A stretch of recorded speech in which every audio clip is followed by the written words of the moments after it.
Hello, good evening, and thank you for joining Crashing the Party, presented by Verso Books, Jacobin, and the BMCC Sociology Department. My name is Jeremiah Borneman. I'm a 3-year senior here at Borough, Manhattan. I'm also an educator in the New York City Public Schools. What brings me here was brought many of us here today, Bernie. In June, 2 dozen supporters met in an apartment to figure out how we could help after Bernie announced. We called ourselves Team Bernie New York. What we learned over many months was we could do everything the campaign could. Mobilize, register thousands of new voters, re-register voters so they could vote for him in the primary, and collect nearly 100,000 signatures to get him on the ballot.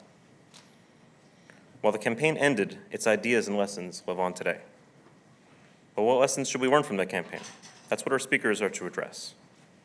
Dr. Heather Gautney is an associate professor of sociology at Fordham University. She was a fellow in Bernie Sanders' DC Senate office in 2012 and a volunteer organizer and researcher on his 2016 campaign. She is currently on leave while working for him in the Senate. Gautney is the author of Crashing the Party, From Bernie Sanders' Campaign to a Progressive Movement, as well as Protest and Organization in the Alternative Globalization Era, in addition to various articles and edited volumes on social movements, social inequality, and American politics. Also with us here today is Dr. Adolph Reed, Jr. He's a professor of political science at the University of Pennsylvania. He's written widely on matters of race, economic inequality, and is the author of several notable articles and books, including W.E.B. Du Bois and American Political Thought. Reid was a founding member of the U.S. Labor Party and a fierce critic of identity politics and neoliberalism. He's especially known for his early and sharp critique of Barack Obama. Dr. Reid was a campaign surrogate for Bernie Sanders and wrote the preface for Crashing the Party. Dr. Cornel West is prolific. Professor of Practice of the Public Philosophy at Harvard's Divinity School. He's written and edited dozens of books, including classics like Race Matters, Democracy Matters, his most recent book, Black Prophetic Fire on the 19th and 20th Century American Leaders and Their Visionary Legacies. Dr. West was a prominent surrogate for Bernie in 2016. He's a frequent guest on Bill Maher, CNN. He's appeared in over 25 documentaries and films, including The Matrix. Wherever he is Dr. Cornel West. Thank you.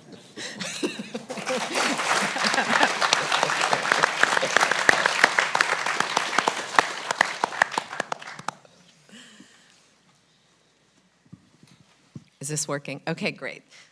So before diving in, I just want to say some thank yous to people who helped make this possible and organize this event, to Peter Bratzis and Michelle Ronda, both here at BMCC, and to BMCC for giving us this space, to Jacobin Magazine for sponsoring the event, and comrades at Verso, Andy Shao for thinking up the project in the first place, Ben Mabey, my editor, Ann Rumberger, and Wes House for making this event and so much else possible. I'd also like to thank William Clark, who's my agent, and who has believed in me. And also would like to thank, of course, Bernie himself and all of the people who worked for him on the campaign, who made the campaign possible. There's a lot of people who were visible, but there were a lot of people who slept on floors and who did a lot of organizing, and millions of people, basically, who are part of this thing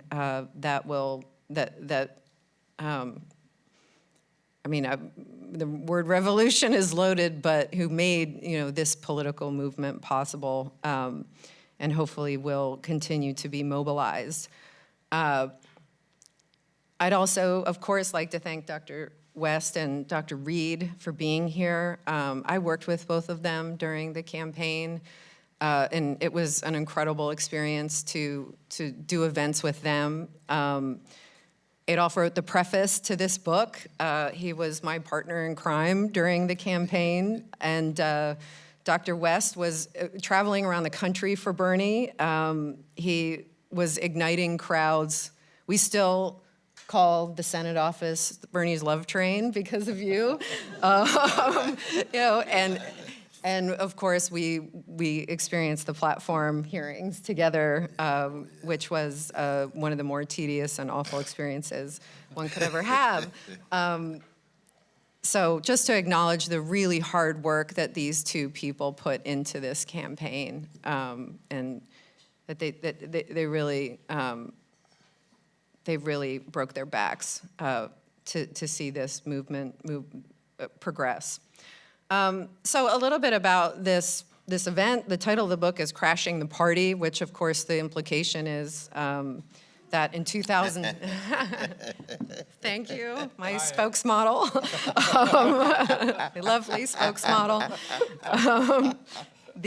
But you know, the implication that Bernie Sanders, who's a lifelong independent, crashed the Democratic Party, right, by running as a Democrat, which wasn't an easy thing for him to do at the time, but also confronting the political economic consensus within the Democratic Party and really within American politics in general, but certainly the consensus that the Clinton campaign represented, with a platform that was anchored in the needs of poor and working class people that the establishment wing of the party had left behind.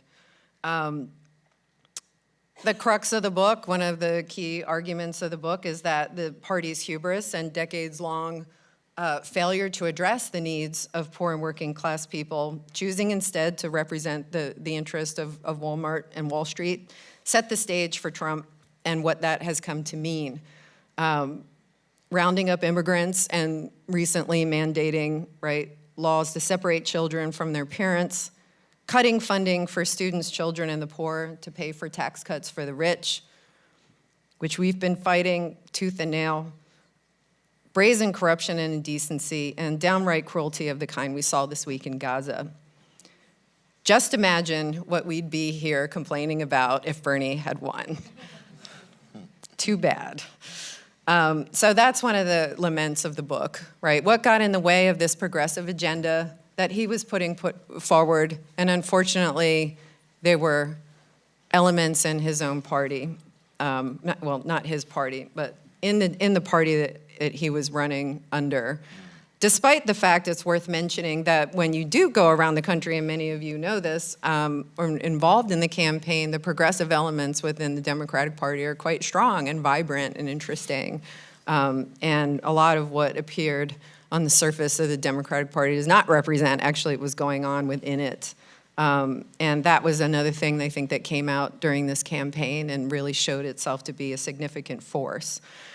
So there's a series of questions and issues that I want to raise to my guests, my expert guests, and kind of areas of discussion, just one or two, maybe even three, and then we'll turn it over to questions and hopefully have a good discussion. The first area is, and I write about this in the book in a chapter on identity politics, that during the 2016 Democratic Party primary, specifically in the lead up to South Carolina, there was a wave of politicians, some of them from the Congressional Black Caucus, but not all, that made some claims that I think are worth revisiting for how we think about race and class in America today. In response to Sanders' College for All platform, one congressman said, "I do not believe there are any free lunches, and certainly there's not going to be any free education."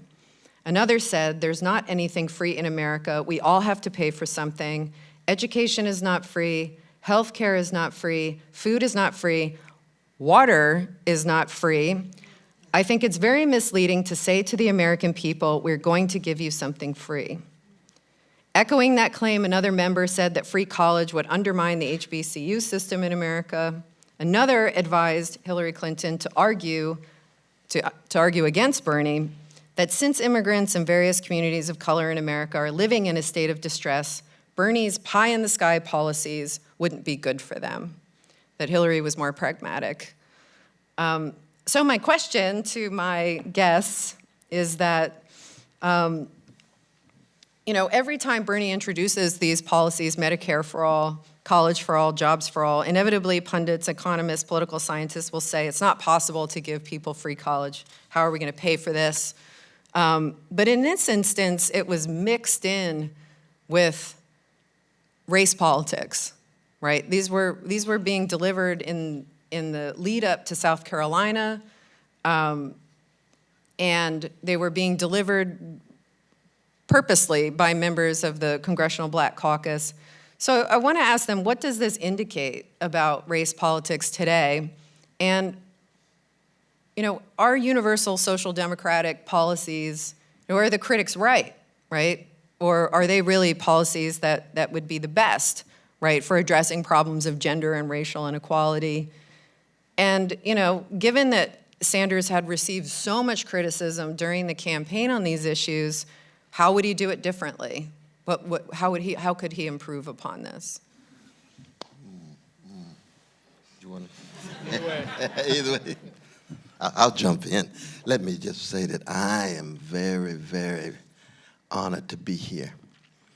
And anytime I get a chance to spend time with my dear sister, Heather, Professor Gautney, and my dear brother, Adolph Reed, Professor Reid, I'm just full of glee that she has written the best book on the most significant insurgent movement within our decrepit electoral political system since Henry Wallace in 1948. And I want you to know that. And that's not just an advertisement. I'm telling the truth. And we need serious discussion about what really went on in 2016. This sets a very, very high standard. So I want to salute you, my dear sister. We not only have precious memories of all working together, but the fact that she would take the time, the discipline, and provide the illumination and inspiration, this crucial historical moment as the American empire undergoes such decline and decay, and whether, in fact, there could be some kind of democratic renewal and radical democratic regeneration. And Brother Adolph Reed, good God Almighty, I mean, words just fail. I mean, he is the most consistently brilliant and profound, the most consistently courageous and activist political theorist of his generation. And the very fact that he is able to be a part of both the movement at that time, given what he's been doing on the left with the Labor Party, and then still do the magnificent work within the Academy, University of Pennsylvania, publishes his texts and so on, is something that we need to take note of. Now, what was your question again? No, I'm just kidding. No, in terms of black leadership, though, I mean, we've got such a dearth of quality black leadership. You've got a preoccupation of mainstream approval. You've got sellout at the highest level, willing to say and do almost anything to be accepted within the neoliberal establishment. We even got Brother John Lewis. And I love each one of these black folk. They're just wrong and often cowardly. But John Lewis was telling lies about Bernie, and and that's very sad. Yeah. Bernie wasn't there at the Civil Rights, the March on Washington. I didn't see him. Well, there were 250,000 folk there. Maybe you missed him. Maybe you missed him. Maybe you missed him, Brother Lewis. I mean, that's just an example of the degree to which they were on the Clinton bandwagon. We saw this in South Carolina with the ministers, the politicians, who already were not only on the bandwagon, but they were paid and so forth.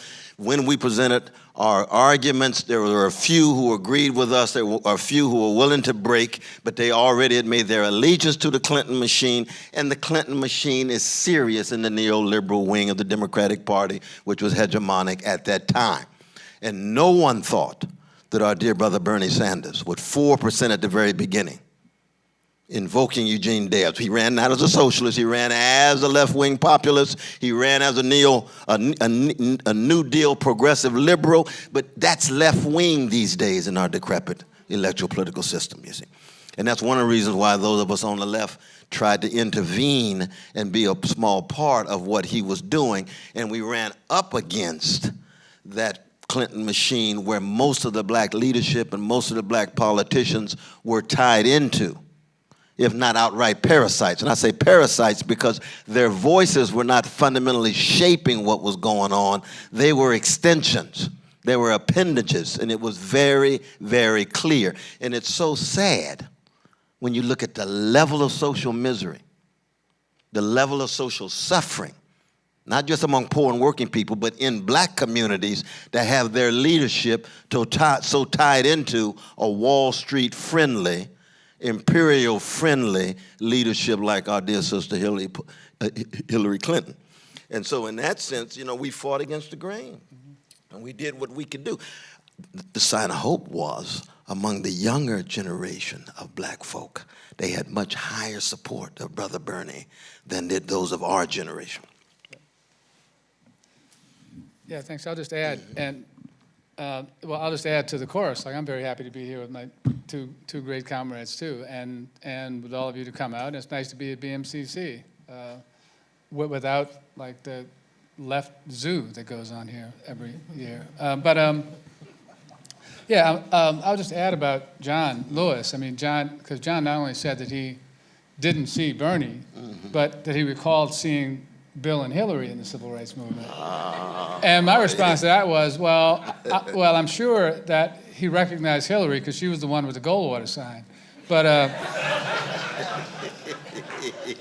yeah, I mean, what I think all of us were kind of shocked by the extent of the vituperation that came from the black political class towards Sanders, because it was really vicious, right, and intense. It almost brings to mind the right wing in Brazil, frankly. And it's continued, obviously, since the election, right, even though, the argument that it was irresponsible to vote for Sanders because Hillary could win, well, how'd that play out? But it's still there. And one of the features of it that I've become especially concerned with in the last few months is, I'll just take Joyanne Reid as one symbol, since she kind of perfectly blends the neoliberal wing of the Democratic Party and the political sensibilities of the black professional managerial class, basically. But their level of antagonism is such that I think we can see this playing out now, like even in our own state Democratic Party politics, that there's a way that the insistence, and my colleague, I imagine that some of you have seen, probably many of you have seen this article that was floating around the internet a couple of weeks ago by Diana Mutz, alleging that to have shown that the white vote for Trump didn't have anything to do with economics. It was about status anxiety. And it was all over the place, right? Alternate, Truth Out, all of them, right? Right. And all those publications, The Nation, all those who live off saying, see, it's all about race, and racism is this immutable, unchanging cancer, the national disease or whatever, which somehow came to be a left position, even though it was Madison Grant's position, right? That race is so fundamental that you can't do anything about it. So what do? Well, you can pray for conversions, like with Ta-Nehisi Coates, basically, and get paid. But what we've seen, though, is that this line, and by the way, just for the record, like the Mutz article is ridiculous. And there's a nice piece debunking it that's also available. I can send the citations for it if anybody wants. But what's disturbing about this, or maybe revealing more than disturbing, is that these two wings are sort of coming together. And there's something parallel to this going on in the women's movement, or under the label of feminism also, where a sort of race reductionism or gender reductionism warrants two things. One is automatic denunciation of anybody who voted for Trump, right? Because all they can be is racist. Now we know that between 6.5 million and 9 million people who voted for Trump had also voted for Sanders and for Obama at least once. So it's possible that there's something else that's going on there.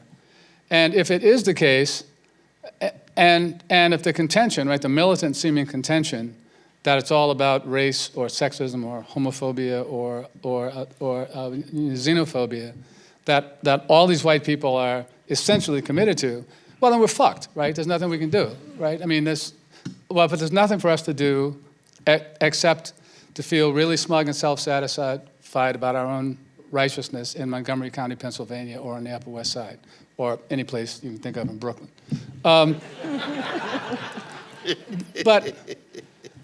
But what's especially concerning at this point is what seems to be the clearer and clearer association of the neoliberal wing, or the aggressively neoliberal wing of the Democrats with these other forces. And it works out nicely, right? This is one entailment of arguments like the Mutz article, that it's not only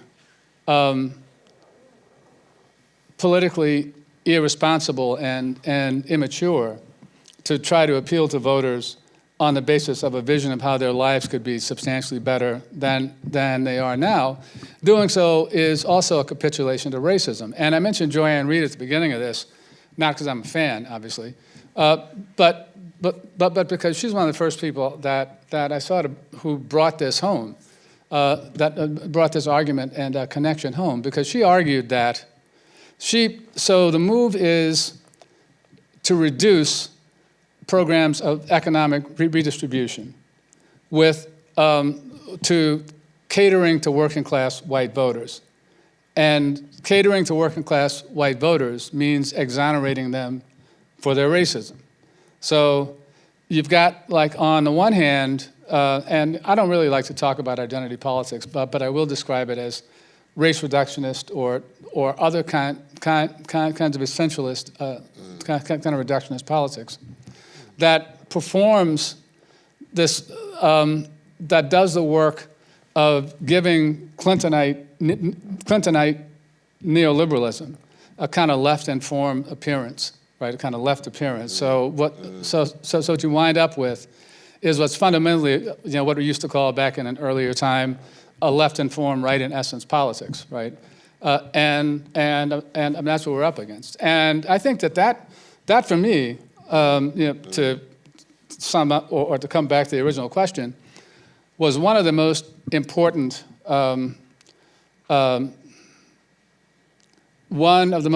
findings, like, to come out of the 2016 campaign. Mm-hmm. And obviously, I mean, that if that perspective is correct, then that has implications for how we should think about going forward with trying to build a political response and alternative to Trumpism, and we can talk about that later too. I've just been talking too much.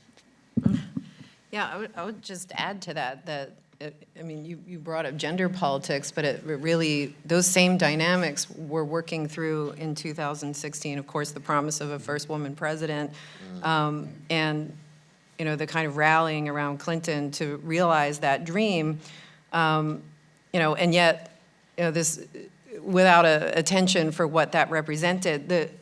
There was a beautiful article that Liza Featherstone wrote during the course of the campaign in support of Bernie on socialist feminism, and she compares it to the kind of lean-in feminism that Clinton represented. And of a nice quote, she said, socialist feminism assumes that redistribution is the best way to begin improving life for the vast majority of women, both materially and socially. And that was one of the things that during the campaign, when you'd get into conversations with people about, sure, it'd be great to have a first woman president, but what policies would be the best for women? And I was convinced, as I'm sure many people were, that raising the minimum wage to $15 would be better than $12, since 3/4 of minimum wage earners are women, right? I mean, these are there was a big disconnect there, and yet this has stakes for now, because, I mean, Bernie was invited to an event sponsored by the Women's March not that long ago, and there was a big drama around it. Right? The fact that this white man was going to speak at a women's event was somehow not okay. And yet his policies, how is Medicare for all not good for women? Right? That includes reproductive health. So, there's I think, a real frustration with those dynamics. For me personally, as a woman, with those kind of dynamics of the basically an essentialist argument for why we should have picked this politician over another, and it's going to repeat itself again. Absolutely. I mean, and it does beg the question, I guess, which was the tail end of my question, of if Bernie couldn't get the vote, right? If Bernie was bad on identity politics, then what should he have done differently? I mean, sure, he could have begun earlier, and his outreach could have been better. And I don't think that we should in any way fetishize any individual, ascribe magical powers, and think that somehow they have messianic possibilities. No, what Brother Bernie needed was more significant, influential, effective voices around him who spoke to these respective communities to shake them from their connection to a neoliberal bourgeois form of class politics, which is hidden by fetishizing race and gender. We needed a massive team, because he couldn't do it by himself. He is a secular Jewish brother from Brooklyn, born decades ago, which means he's got strengths and he's got limitations. We used to tell him all the way on the bus, all the time, well, Brother West, now maybe with this next speech, you think I should, Bernie, be yourself, brother, and just let them know that you believe black people are human beings like everybody else. That's a revolutionary notion in white supremacist civilization. But be yourself. You don't need to be echoing somebody else. You need other voices to come along. That's what we tried to do. Right. That's right. Because we didn't agree with Bernie on every issue. Good God Almighty, no. But we knew he was a progressive brother concerned with poor and working people. He had an integrity and a moral center. How often is that the case for any politician in the American empire at any level? There's a few. So in that sense, I think it was really a question of we didn't have enough voices from the respective communities. Mm-hmm. Yeah, can I pick up on that for a sec, Absolutely. too? I mean, absolutely. I guess there are a couple things I want to add to that, because I agree. One is that a Harris poll, I think it was, right, in December, I believe, found that Sanders actually had higher approval ratings from black American voters than from any other population in the country, right, from any other group that's defined in the country except self-identified Democrats, right? But that meant that a higher percentage of black respondents approved of him and supported him than young people, than baby boomers, than environmentalists, than white women, white men, whatever.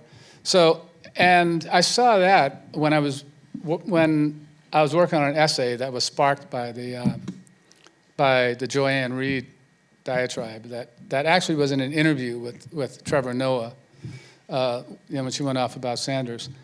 And it just kind of threw into relief something else that I think that we perceived during the campaign, is that one of the reasons that the spokespersons, or whatever you want to call them, operatives from the black political class were so loud and so shrill and so vehement about how how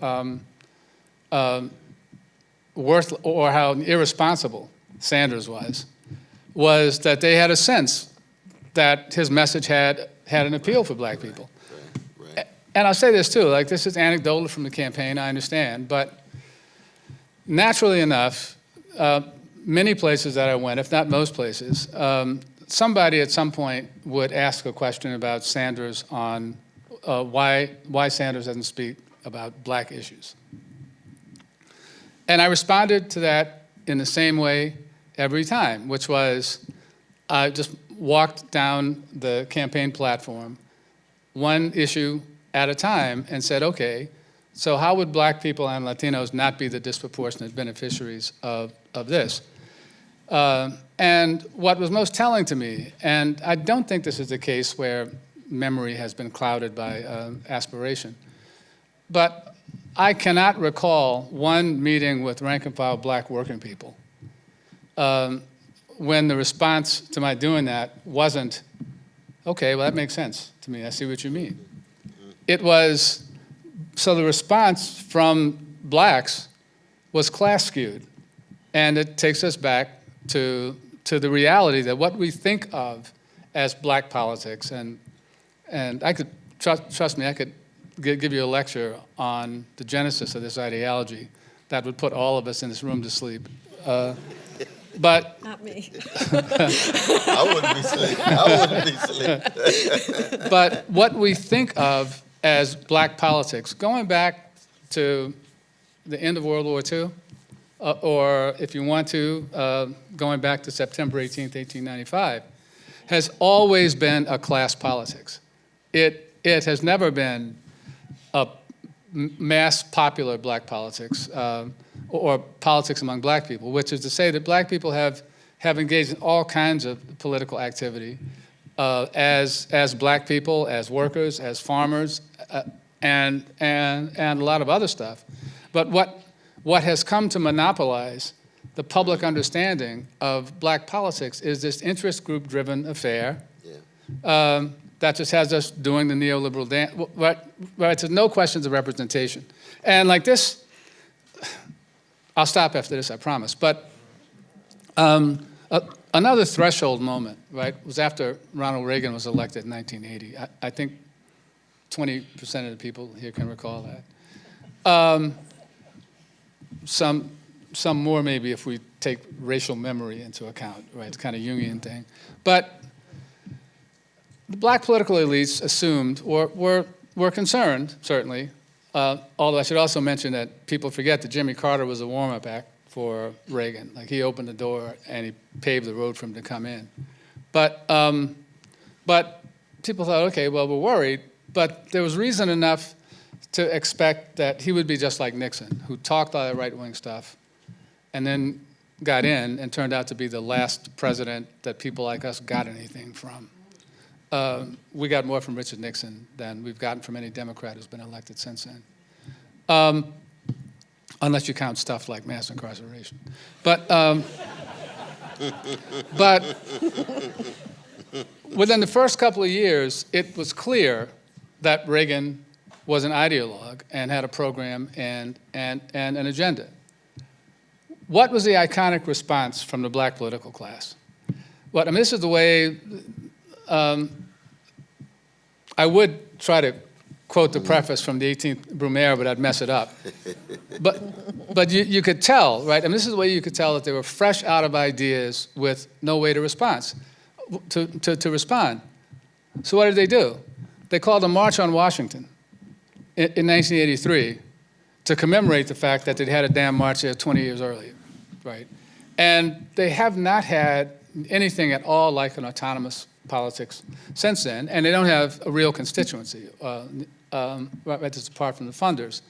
So I would conclude this diatribe by saying that for everybody in the audience, as well as us up here, but I mean, we don't need this admonition, that when somebody starts getting in your face, mowing about how you don't understand, like you don't have a right, you don't know, who are you to speak for, et cetera, just ask them something like, so are you funded by the Gates Foundation, or the Ford Foundation, or the Democratic Party directly, or TFA, or where does your community-based organization get its legitimacy? Because that's also been the same thing since the war on poverty. All right, I'm done with this diatribe. Though I wanted, and maybe others.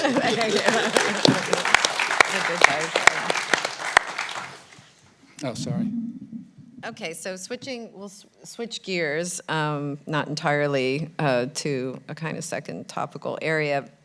Stanley Aronowitz, who is my beloved Stanley Aronowitz. Our beloved Stanley Aronowitz. And I am paraphrasing, once said that a left without an electoral strategy is not a serious left. So my question to my guests is, what should be the relationship between social movements, electoral campaigns, politicians, and parties? You know, one of the things that the three of us have in common is I'd say a hatred of capitalism and the state apparatuses that facilitate ruling class power. And yet we've all worked in support of a campaign for the US presidency. So my question is, what should be that relationship? How can we relate to the Democratic Party, for instance, and how do you square your personal politics with supporting a campaign of a presidential candidate? Yeah, I think Brother Stanley would add, though, a left with only an electoral strategy is not a left either. No. There's a relationship, it's a dialectical interplay between social movements, social motion, social momentum on the outside, and courageous politicians who are attentive to those movements that focus on the sacred needs of poor people and working people. And you have to be able to think both at the same time and still retain the ability to function. As Scott Fitzgerald put it in the Esquire in 1939 in a different context.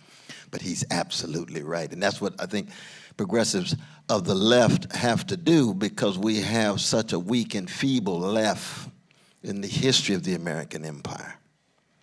It's been very, very difficult to engage in unflinching truth-telling on the one hand and witness-bearing and witnessing, or put this way, and connected or affiliated with electoral campaigns, elected debate within the congressional context and so forth. So you find yourself moving back and forth. We used to call it an inside-outside strategy.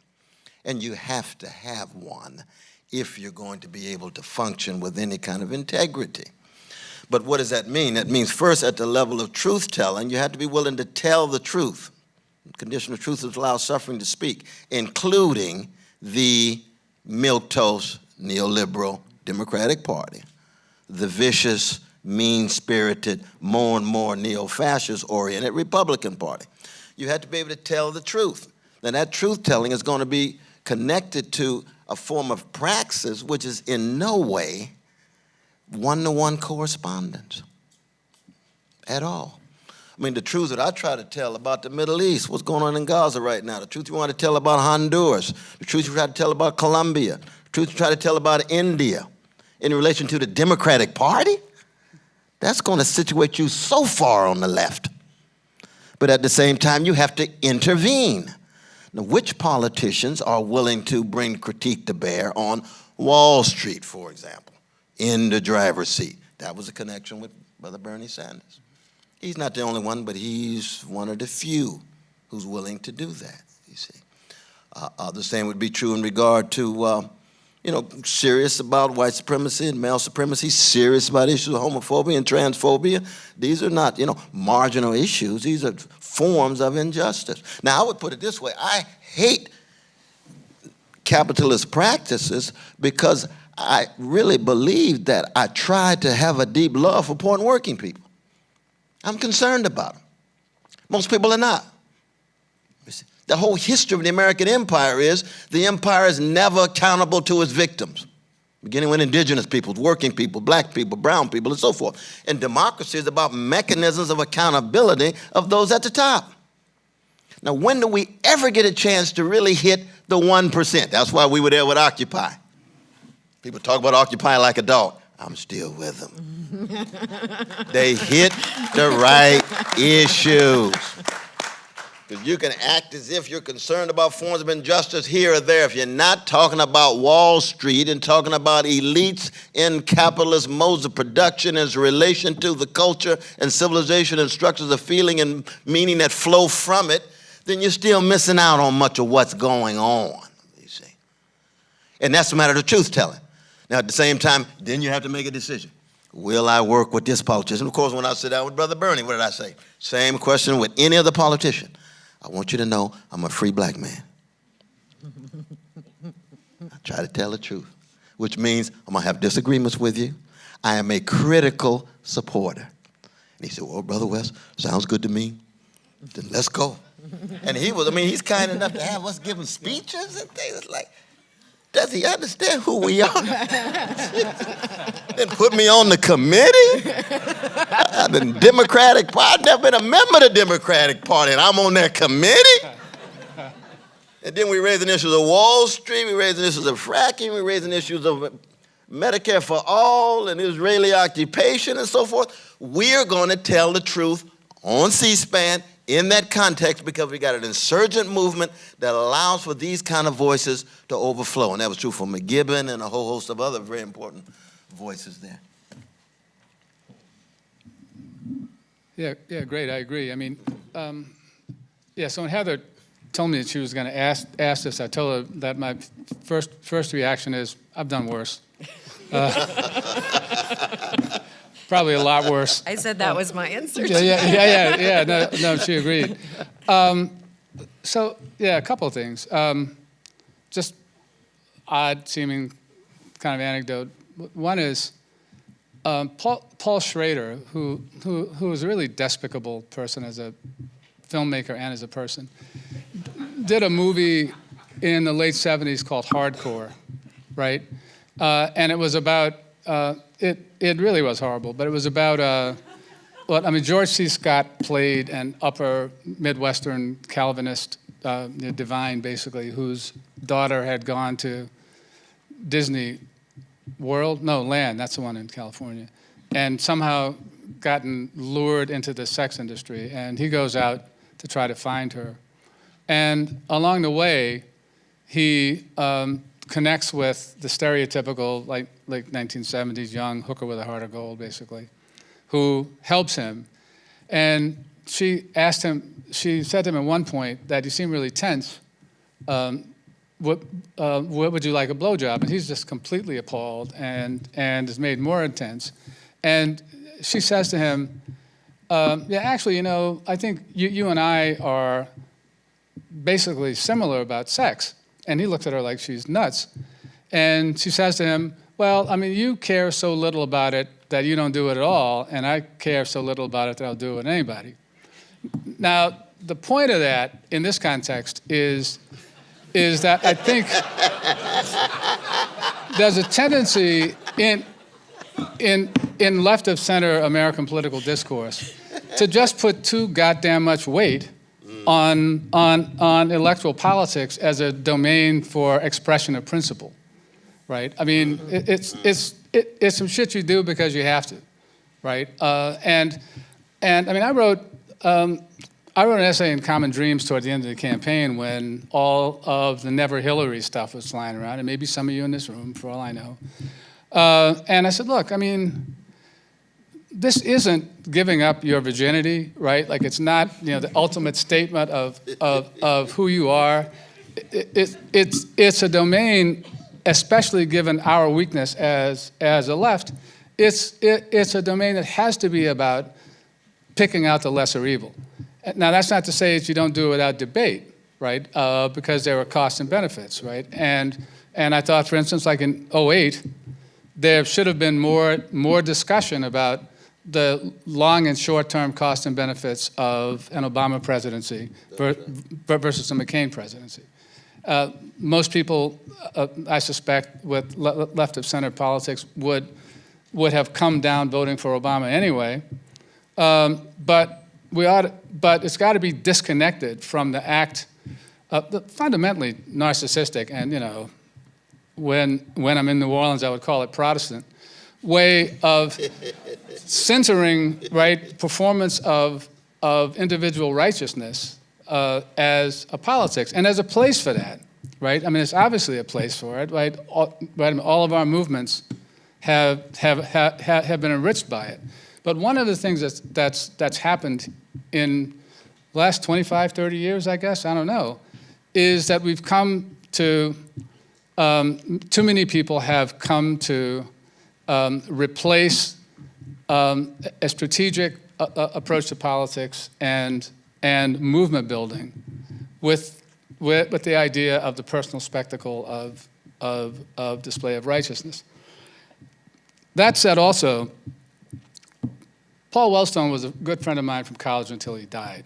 But I say this to my classes all the time too, that nobody who aspires to significant elective office in this political system is going to be somebody you want for your brother-in-law or your sister-in-law. Like, they aren't going to be the type of person that you want to sit across the Thanksgiving turkey from.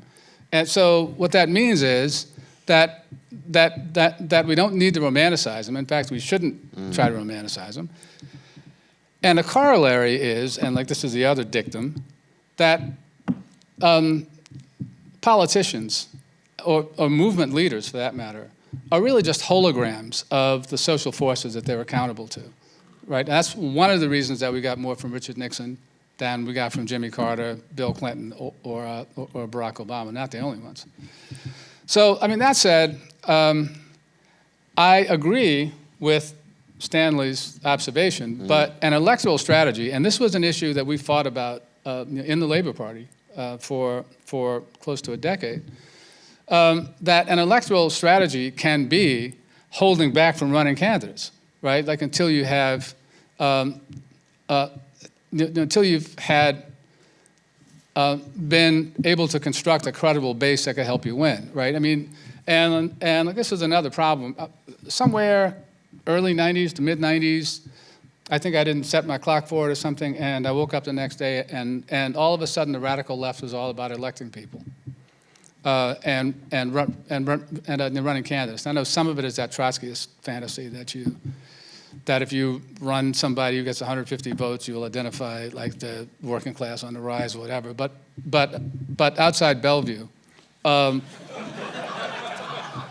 there's a sense that we could vote our way into building the movement. And I think it's healthier to think of entering the electoral arena on one's own, or from one's own organizational positions, basically, on the left, as a means for trying to consolidate victories that have been won on the plane of social movement organizing. But the problem is that too many of us have spent too much time, and look, I understand the story. I mean, times are desperate, right? Trump's in the White House, for God's sake. Well, it's horrible, and we've got to do something. And it doesn't sound like cheery counsel to say, well, you know, we didn't get into this situation overnight. We're not going to get out of it overnight. And building an effective challenge to the left and right neoliberal consensus is going to take time. It's going to take a long time. And I think, but at the same time, I voted in my Democratic primary, yesterday, right? And also said on the way down here, I would give J.B. Pritzker some money if I thought he needed it, right? And he's an asshole billionaire whose family name is contemptible. But I think one of the things that ought to be going on now, right, between now and November, and continue, is in states around the country having serious debate and discussion, within our own ranks about concrete trade-offs, right? Like, for instance, one of my favorite examples is, say, if you're in a district in a state where there's a hack Democrat who, despite being a hack, has always been solid on labor issues and on working class issues and social justice issues. And I will say that in my experience of working in electoral politics, I always preferred, or almost always preferred, to deal with the hacks than with the principled, liberals, because with the hacks it was like a simple, straightforward proposition. What do you want? What can you do to me? What can you do for me? Where the principled, liberals get all this sort of constipated look on their face and talk about race and conflict and shit. But like take a case where said hack is being challenged by a Bernie Democrat, right? What do you do? And there's no rule to that, right? I know people like to think of commandments in politics, but there's no rule, right? It's a case. It's something that's got to be worked out on a case-by-case basis, and will depend, and will be the product of not only readings of objective or subjective readings of the political circumstances in that state at that moment, as well as nationally, but also will be a product of the coalitional dynamics, right? And I mean, that's just the way it's going to be. And I'm concerned that as I look around, and look, I'm not every place, right? And I'm not that deeply immersed anywhere, but my sense is, as I look around, I don't see enough of that sort of discussion going on, right? And part of it is that the strains of the left who want encounters like on the internet, right, are so much more gratified by making magisterial proclamations about selling out and the futility of electoral politics and so forth and so on. And just to conclude, right, on the hatred of capitalism point, I find myself, you know, as I get older and older, I wind up channeling my father more and more, and I just find myself thinking, you know, sometimes you really need to have an NKVD around just to kind of clean some of this stuff up for you, but alas, we don't have it. I just want to add to what Adolph was saying. Aside from the local, I mean, there is a lot of activity, right, at the local level, and some of the hangover from the Bernie campaign and groups like Our Revolution, but others, you know, have been supporting DSA, of course, has been supporting local candidates successfully. I'm ingrained right now at the in national level politics and the federal government, and I can say that when people show up at town hall meetings and pressure to save their Medicare and Medicaid and Social Security and all of these programs that are absolutely fundamental for people, it works. You know, it worked early on this year with the, I don't know, 5 or 6 different plans that the Republicans had come up with that would have kicked 20 to 30 million people off of their health care. That was defeated. And that was defeated because people showed up at these local town halls and made life hell for their congressmen and their senators. They listen. They look at the volume of phone calls, the record-breaking volume of phone calls the last couple of months over healthcare policy and also over the tax. Now, we didn't win on the tax reform, and that's going to be a disaster for a long time. But I would encourage people. It seems kind of lame to call your senator, but they are in some ways accountable to the public. If there's enough noise, it makes a difference. During some of the hearings, you know, when I was in Washington, there were a lot of protesters who were getting carried out of hearings.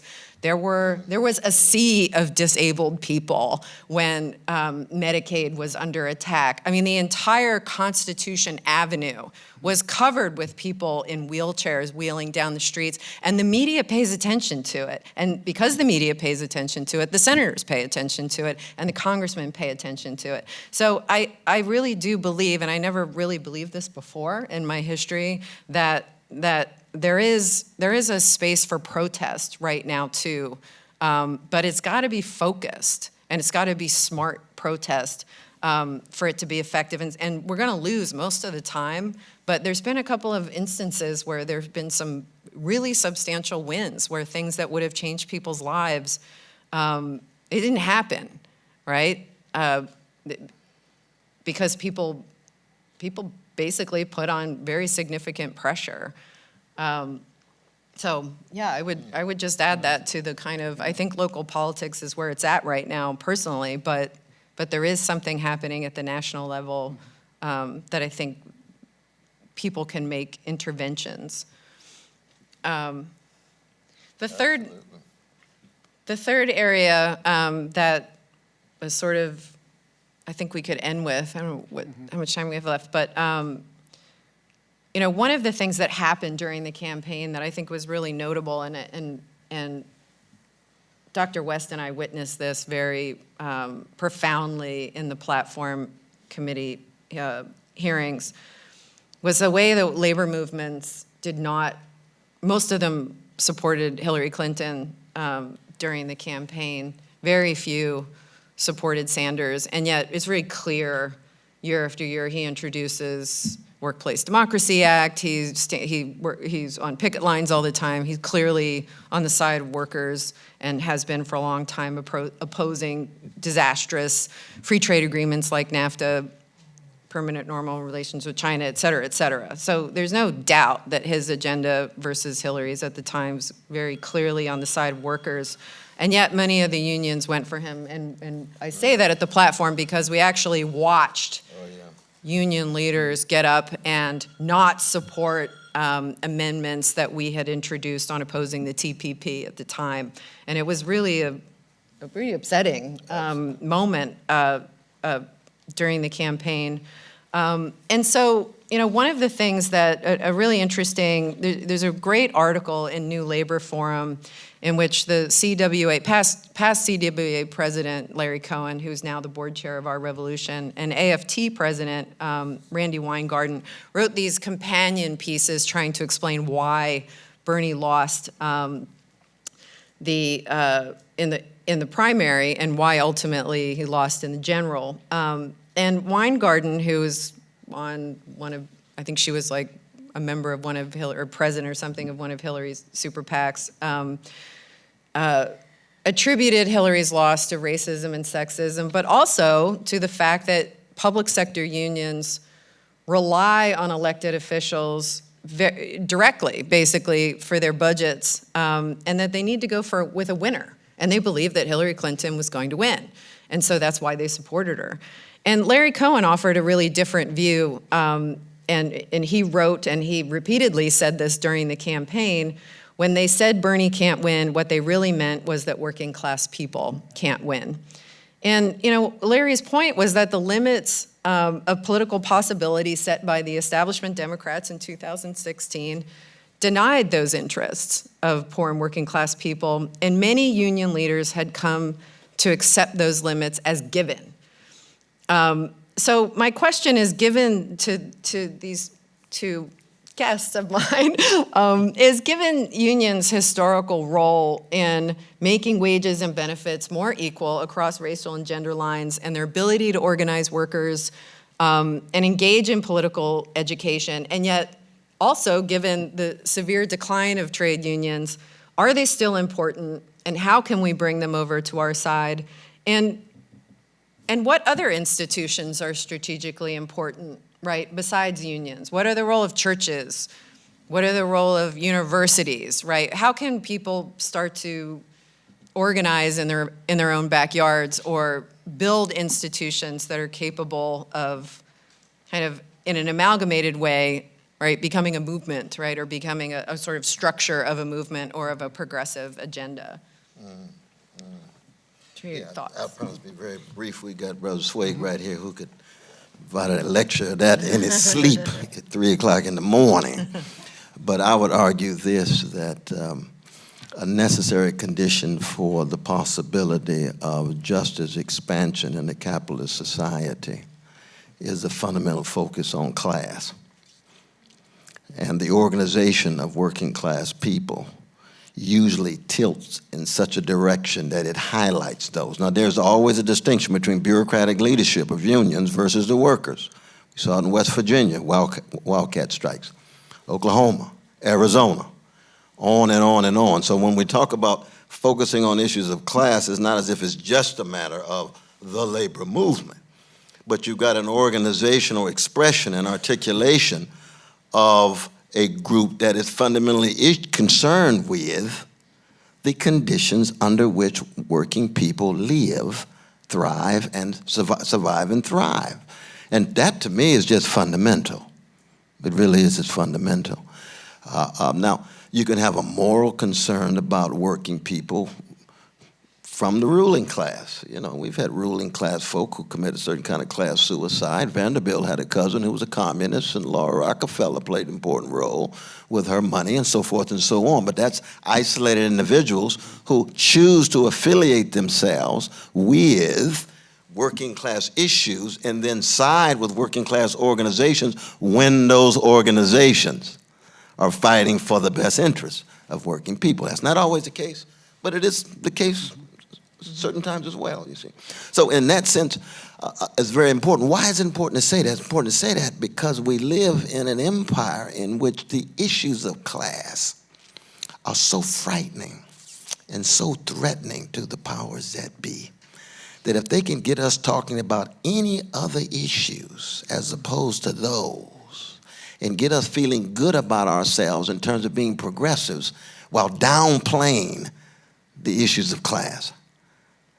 And by issues of class, I'm not just talking about working class conditions, I'm talking about working people's voices being heard in the shaping of their destinies. You see, and that's a fundamental. And there, the Marxist tradition becomes indispensable. Voices heard at the workplace, shaping their destinies relative to the quality of lives they live in those workplaces and outside. And as thinkers and writers and intellectuals, we have to continually put this truth forward no matter how unpopular it is. And as activists, we have to exercise phronesis. We got our dear Greek brother here, distinguished professor. Practical wisdom, judgment, prudence, not opportunism, prudence, judgments made relative to your convictions and your commitments, relative to the ideals and principles that you inculcate, that you try to enact and embody in the short life that you're here from mama's womb to tomb. Yeah, well, the first thing I would say to the question is compared to what? Or what else you got, right? Because I hear people say all the time, oh, the labor movement's down to what? Like 2% of the private sector workforce. And what else do we have that comes close to that, right? But both in terms of members and access to resources. So that's one reason labor has to be important going forward. And also, I mean, I agree with everything Cornel said, obviously. I think, too, like the experience, right? And like this is, again, one of the things I find especially baffling about what's happened to the perspectives that have come to occupy the space of a left in the last 25, 30 years, the beginning with cultural studies, basically, I suspect. But the experience that's shared most broadly in this society is having to work for a living or being expected to work for a living. And that's not chopped liver. That's how you can start to build solidarities. And I'll say again what I've said many, many times. No one has ever explained to me convincingly how it is we're all supposed to come together in a room like this and go around the room and talk about how it is that we all differ, and then get back to the point of building the solidarities that we need to get to where we need to get to. As to the social movements, I mean, it's hard to tell, frankly, what stands for what, right? Because so many of them are Potemkin at this point. And one of the features of what we would call neoliberalism as a hegemonic cultural order is a notion that status like stakeholder or voice of a community or other stuff like that, lines of authority, and especially accountability, right, have come to substitute for actual direct representation and internal democracy. But yeah, I mean, so I don't know, right? I can't speak to the social movements because I think a lot of them are fake anyway, to coin a phrase. But especially as I look to 2018 and 2020 and whatever can be forecast after that, it just seems to me that the only hope that we have for beginning to win back the ground that we've lost and to provide, my good friend Tony Mazzocchi often said that things are going to get worse and worse in the country. And the Democrats aren't going to be able to give people anything convincing, right, to explain their misery and concerns. And if we as progressives can't find a more plausible way to speak to real people's actual needs, then we'll cede the field to these much more dangerous and cynical forces that have much uglier and more dangerous messages to give them.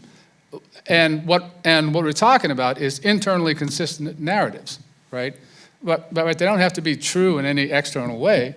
But once, like the worldview of the militia movement or the Aryan nations or whatever. I mean, I think once you're inside that kind of stuff, I think you're lost, basically, because everything makes sense and it becomes a hermetic, self-reinforcing ideology, like a lot of the stuff we see on the internet left now, frankly, is the same kind of thing, the call-out culture and all that. But we've got to find a way to connect to those people who haven't been won to these dangerous ideologies, broaden the base, and I know this isn't just wishful thinking, though it's a bit hopeful, that when groups of working people are put in a room together around common objectives, then they have ways of working out and coming to terms with all their differences. And I think that's probably the most important thing we can do. And look, in all fairness, I mean, I tend to defend the organizational structures of trade unions more than a lot of people on the left do. But I think one of the places that the trade union movement hasn't fulfilled its political potential, and Lenin was right about this too, ultimately, is that we like to think that the union could be a school for the development of a particular kind of radical working class consciousness. And there's a big story about how tendencies of that sort were undercut and defeated in the American trade union movement in a decade or so after World War II. But frankly, what we've been trying to do with the Labor Party, was to start trying to find ways to address that, and I think that's the number one challenge that faces us now. That's one of the reasons, actually, that I don't read the left press anymore, because there's no reason to talk to those people, right? I mean, where we need to be having our discussions is with the guy that works at the convenience store or the woman in the post office and that kind of stuff. And I'll just add to that also in places like this, in our universities, one of the things that bonded the three of us together during the campaign was that we focused some events specifically on the College for All specific legislation that Sanders had introduced, but the concept, right, of reinvesting in public education and making sure that every person had access, right, to a baseline of education, and as educators was incredibly important to us. But also, one of the things that Adolph would constantly raise, or not constantly raise, but periodically raise, probably constantly, is that when the Labor Party was doing surveys of workers, free public higher education was just as important to them as well, because they're sending their kids to school. Many of them were interested in continuing in their education later on.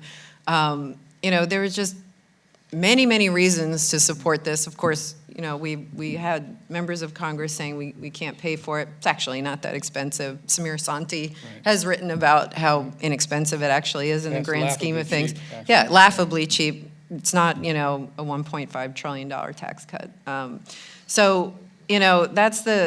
But that was one of the things that bonded us together was, okay, well, what can we hone in on that's a really real, tangible thing that would change people's lives? And just something as simple as not being saddled with an enormous amount of debt, having the freedom to choose what you want to study, and being exposed to higher education could do that. And that's something that this country should provide. And also on issues of racism and sexism, it's in universities where that stuff is dispelled, right? These are factories in which people become, enlightened, right, or more tolerant. And for those of us in universities, I'm at a private university, but we've had healthcare cuts. Mickey McGee is over there. She can testify to the struggles that I've had at my university and certainly at CUNY. My alma mater is the Graduate Center. I've been very involved in CUNY politics for a chunk of my life and watched, right, the retrenchment of public education and other public institutions. So, those are important grounds, tangible material grounds that we can fight. And when you think, for example, of de-escalating and intensifying forms of class consciousness and class politics, what's going on in the new school right now, this very moment, what's going on in Columbia. We at Harvard finally voted yes. Similarly so at Fordham and other places. And with the high school students, I was there in March in Washington, D.C. with the very strong voices and high school voices, very sensitive to white supremacy, homophobia, transphobia, but recognizing that without a class politics, they're going to end up sounding brass and tinkling cymbals. Yeah, it's funny though, because it never really occurred to me that the problem at Harvard and Penn was a lack of class consciousness. I thought they always had too much. That's true. That's true. A certain kind. That's true. Top down and bottom up. You're right about that. But with the proletarianization of the workplace, with the academy, that's what we're talking about. The adjunct professors who are exploited year in and year out. It's a level of, this economic barbarity that needs a serious spotlight. And that's in part what's fueling so much of what's going on. But also just the fact that when you have students in solidarity with cafeteria workers who are disproportionately chocolate, then you've got a class politics that also has that strong moral dimension. And that to me is very important as well. So I think we'll stop there and see if we take some questions from the audience. I don't know if there's, maybe we Call 'em could out. detach one of the. Oh, yeah. I think this brother's got a microphone. You got a microphone? technology in Okay, his great. hand. Thank you. Just briefly, I'm just wondering what you all think, all three of you, about the Poor People's Campaign and what Reverend Barber's trying to build as far as a social movement that tries to consolidate and bring bridges across all the different constituencies into a social force that's independent of political parties right now, at least. I just wondered what your understanding of that initiative is. Well, I think it's very important. He's building on Martin Luther King Jr. those last few months, that last year. I just talked with Brother Barber 2 days ago. I'll be with him in June as part of the educational component of that. And, of course, we'll go to jail with him if he wants to go to jail with the others. But he recognizes, going back to the New Orleans Forward Together movement called the Moral Mondays outside of North Carolina, he recognizes that the issues of class and white supremacy and male supremacy and homophobia, transphobia go hand in hand. And he does that as a minister. Most of our churches have become so commodified and marketized that you don't look for prophetic leadership in the way you did out of Martin Luther King Jr. But Barber is one of those who still builds on that tradition. And he's there working with the Greek sister from Union Theological Seminary, Sister Thea Harris, and she's been concerned with poverty. You might recall during the Obama years, some of us did have poverty tours. We went to 21 cities. We went to 14 cities. We got demonized and trash. What are you talking about poverty? He doesn't have time to talk about that. He's fighting Fox News and the right wing. And so no, he's Wall Street friendly, drone drunk, and not focusing on poor and working people in the way in which he ought. So what we actually have now is this magnificent renewal of a kind of moral and spiritual awakening around the issue of poverty. But the challenge will be, will he be able to create a strong enough alliance? Because I think when Brother Adolph talks about the social movements being fake, that's a very, very important claim and a very, very important challenge. There's a difference between social motion and social movements. Social movements are very rare. And you got the repressive apparatus to deal with of the nation state, of the imperial state. That's very real. But social motion is something where people are on the move. They haven't created a movement yet. Then they got momentum. How long can you sustain it? You see. But social movements are very difficult to pull off under late modern conditions. And I think that's in part, that's part of what you had in mind. I think you're right about that. Yeah, I would just add, look, I've had a lot of respect for Reverend Barber for what he's doing in North Carolina, and since, I mean, this is an interesting initiative.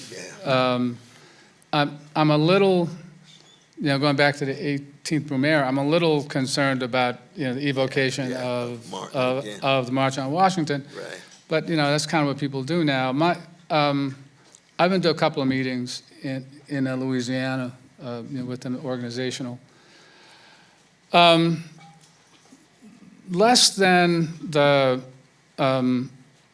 initiative itself, much more than the initiative itself. The thing that I'd be concerned about is our tendency to substitute proclamation for accomplishment, right? And to laud a new beginning as a transformative act. So, I mean, I would really like to see the left internet shut down for about 6 months. Because I think that there is some potential for something to come there, but it's also, I mentioned this earlier today, Todd Gitlin's book on the mass media in the making and unmaking of the new left was really smart in it laid out an account of how a dialectic developed between SDS, SNCC, Black Panthers, and a logic of corporate newsworthiness, right? That sort of fed the notion that that the more coverage you get, the easier, or getting more and more coverage would build a groundswell for the movement, and that was before the phenomenon of Facebook likes, right? And that's with us, and so I would just, my stance on the Poor People's Campaign is it's an interesting idea. Let's just see what happens.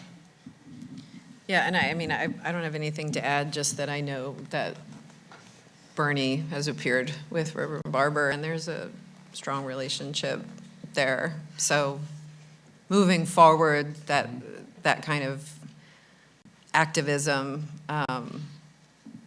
is that he supports that kind of activism, and they've been working together. So. Hi.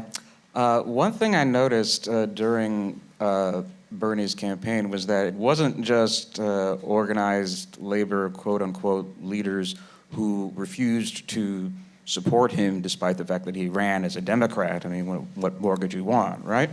But most of the Congressional Progressive Caucus simply acted as if his campaign was not happening. Outside of Raul Grijalva and Keith Ellison, the rest of them were at best silent. And Bernie was the founder or co-founder of the Progressive Caucus. And John Lewis is still nominally part of this caucus. Why do you think that was? Was it a matter of them being fearful that, well, Hillary is going to become president, and then there's going to be and then we're going to pay for having supported Sanders one way or another? We get kicked off our committees? What do you think it was? Yes. Yes, right, and that goes back, to '92, right? When Bill Clinton ran, in keeping with a long history of backing losers, I worked in the Harkin campaign in the South, and it was kind of stunning that when, as soon as Clinton announced, he and his people, right, his black surrogates, his white surrogates, kind of swept through Louisiana, Mississippi, Alabama, Georgia, and their line was, our guy's going to get the nomination, he's going to win the presidency, you better get on board now if you want us to talk to you afterward. And if you don't, you get nothing. And that's the way the Clintons have played this all the way through. So I think that's a large part of it.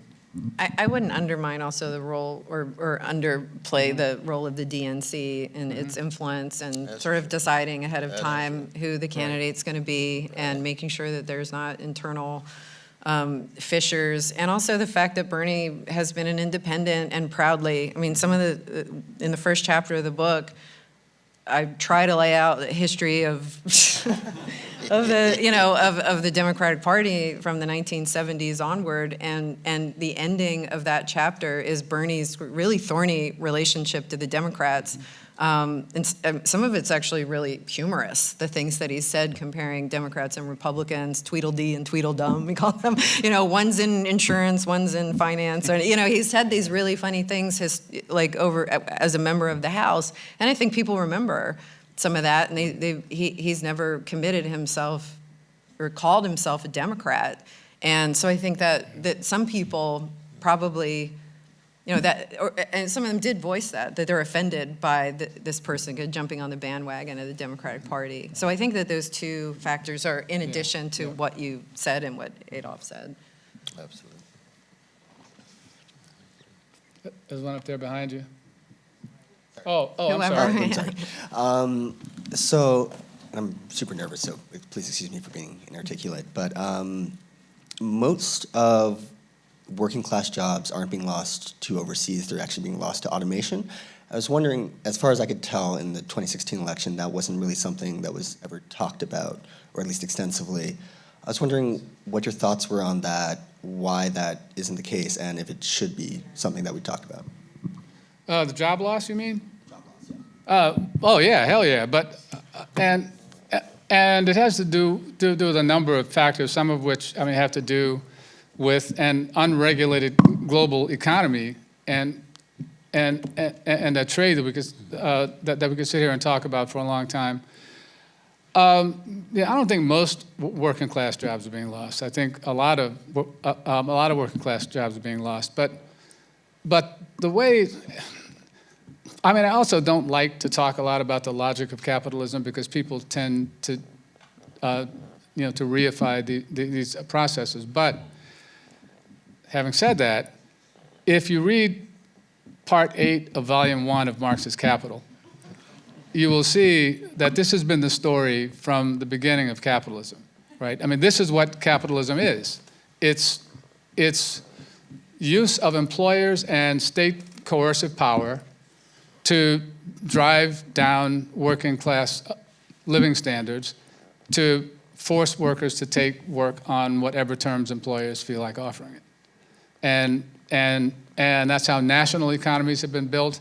That's how the global economy has been built. Just think of the 500 years plus since 1492, right? And how everybody in this room has ancestors that moved from all over the world, to other places in the world. And it's not really because they wanted to see I Love Lucy reruns on American TV, right? It's like, South Asian and Chinese coolies brought to the West Indies, right? And Cuba. African slave labor here.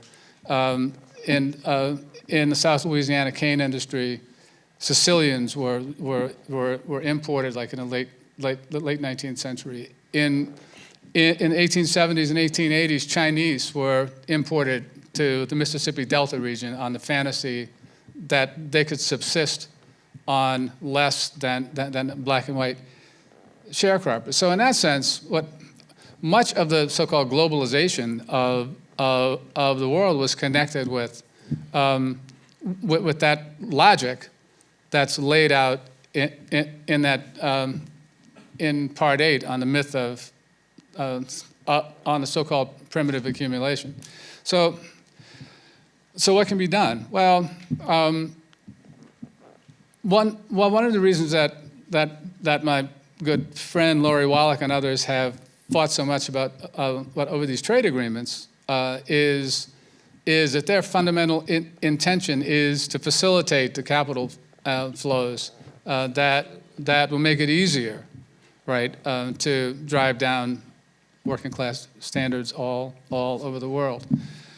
So we can, re-regulate capital. Just across the Hudson, in Jersey, in the 90s, much of the labor movement was behind a bill they called the job destruction penalty tax, right? That would have required an employer of more than 100 people who shut down out of capital flight to pay, I think, $50,000 per year of service to each laid-off worker, and $25,000 per capita to the community to cover the social costs that would be associated with deindustrialization. That doesn't prohibit capital from moving, but what it does do is alter the market incentives, right? Like if you raise the cost of leaving, and this is this is also the connection between U.S. foreign military policy and a trade policy. I mean, the ridiculous proposition that, I mean, this country spends money propping up regimes that suppress indigenous working classes to facilitate American capital leaving. I mean, that could be changed overnight. I mean, these things could be changed as quickly as free public higher education could be adopted. Yeah, I mean, I would add to that I think the trade was actually probably one of the fundamental issues of 2016, and Trump ran on that. Trump stood with those carrier workers. Those carrier workers supported Bernie. It took Hillary a long time to oppose the TPP. She came out really late. Part of the reason was because the trade unions were jumping down her throat. There was one of the very few instances in which the trade union movement was unified around a common position in opposition to the TPP. And I think that in 2020, jobs are going to be, again, the issue. And you're now seeing rumbling, certainly from Sanders, but Kirsten Gillibrand from here in New York, and a couple other senators who are interested in introducing jobs for all and trying to, full employment bills. And some of them are going to be better than others. Ours is going to be the best. But, the idea that the federal government should be involved, right, in helping to create jobs to serve communities, and that those jobs would come from communities and they would fill gaps in the labor market. There's huge gaps in the labor market in terms of care work. Teachers are moving all over the place and migrating because wages are low. There's healthcare jobs, certainly infrastructure, developing our infrastructure in this country. There are all these possibilities for jobs that the federal government could guarantee. Again, the argument is going to be, well, who's going to pay for it? But the level of stimulus that could create, right, could be profound. And the Democratic Party is going to run on this, right? All of the presidential candidates, or at least a chunk of them, are starting to come out in favor of this idea.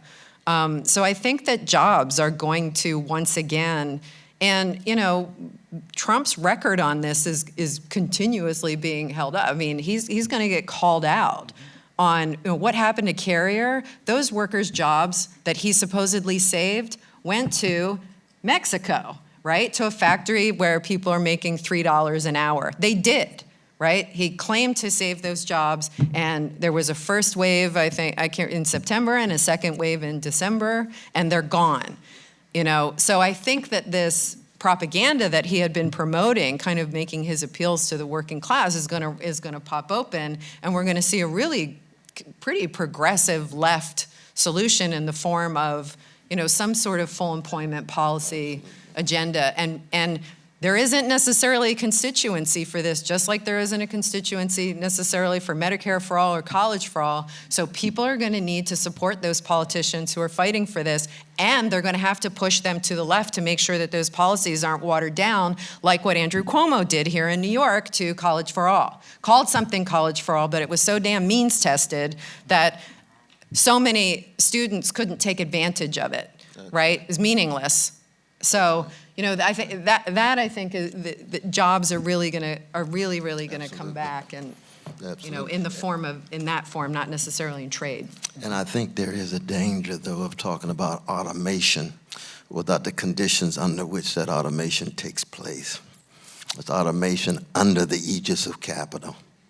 So that the debate over TPP that we had at the committee, for example, where it was very clear, even Elijah Cummings, who was the chairman, after we laid up, we put forward our argument. We know globalization, unavoidable, inescapable, always already here.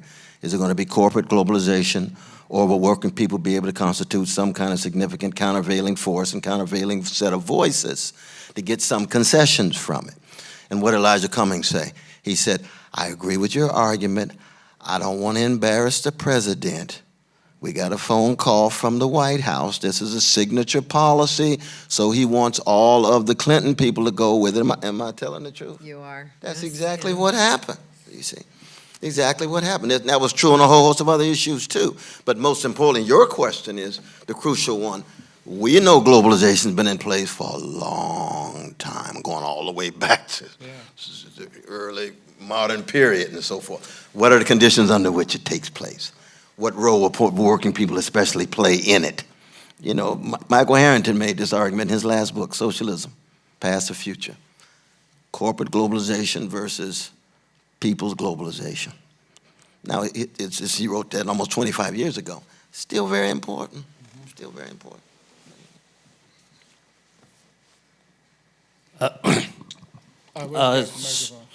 So I guess my question's a little bit complicated, but I spent the last several years involved in community organizing and helping cultivate other people to lead block associations, things like that.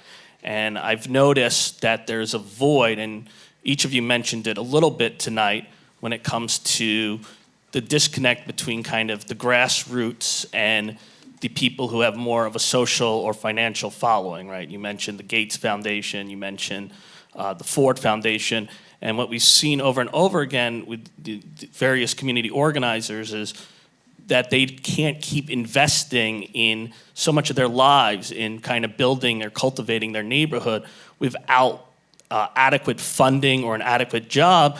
And if the funding comes from something like a large foundation or often a government, state, city funding, right, we lose our autonomy, right? We lose our independence. So I guess my question is, how does the grassroots, how did the grassroots kind of get amplified by people who do have the financial or social capital that often you don't see kind of in your neighborhood associations, your tenant associations, not really your national nonprofits? Well, yeah, no, it's a good question. It's also a very tough one because there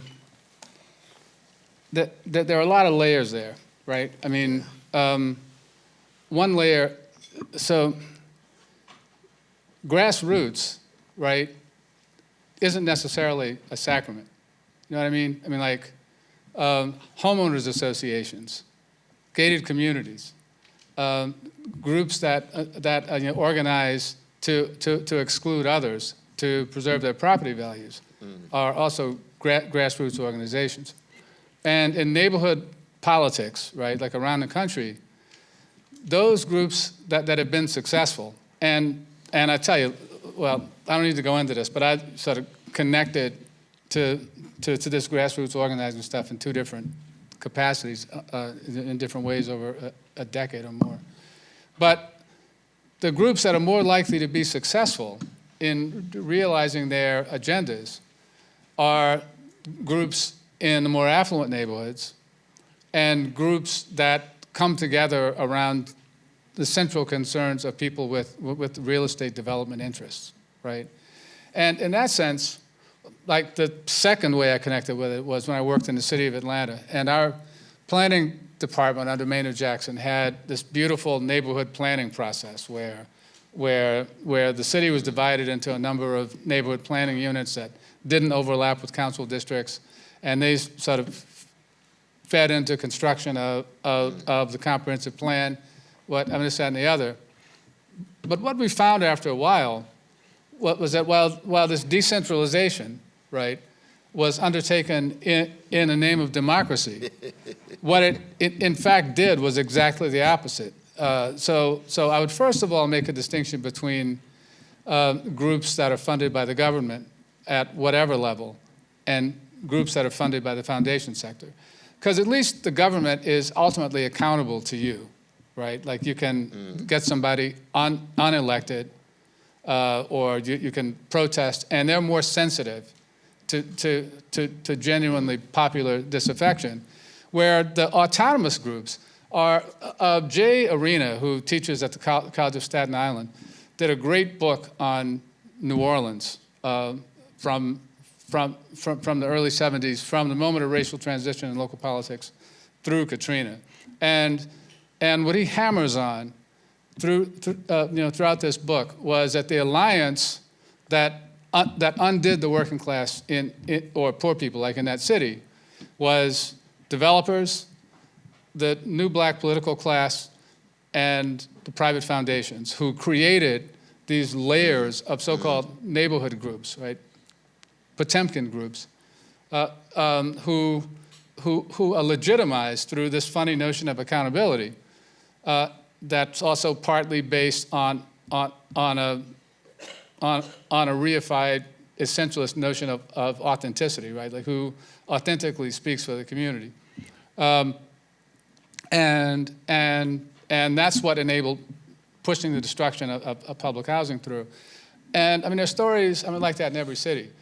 But I mean, I sympathize with you with the project of doing that kind of organizing, because I did that early in life too, and it does wear you out, burns you out, and it gets to a point where you need to find funding, and that's when sweet Danny the heroin dealer but I'm gonna give you the first bag and a needle free, and then right, and. Right? Because that's the way the foundations operate. Right? Sorry. You'll never forget that answer.